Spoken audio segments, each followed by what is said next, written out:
Hello, ही धनिया आहे, हे भाजून घेतलंय. परत हे मेथी आहे, कुटून घेतली मी. आणि हे अजवण आहे, हे वालं. आणि हे जवस आहे, हे जिरं आहे. ओके. आणि हे बडीशेप भाजते मी. हे बडीशेप भाजते. हे का करते, हे असं सगळं भाजून का घेते की जेवल्यानंतर जळजळ होती ना, त्याच्यामुळे मी हे सगळं भाजून घेते आणि मिक्स करते. आता गॅस बंद करते कारण हे भाजले बडीशेप. ओके. आणि हे डिमांड मधून हे सगळं आणते मी. हे बघा, हे सगळं खाली झाले.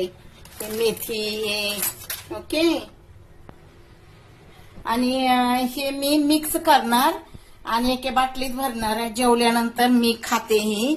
मग हलकं हलकं पोट वाटतं, काही त्रास होत नाही, काय नाही. तुम्ही पण करा. ओके. Bye bye. हे थंड झालं की भरून ठेवते.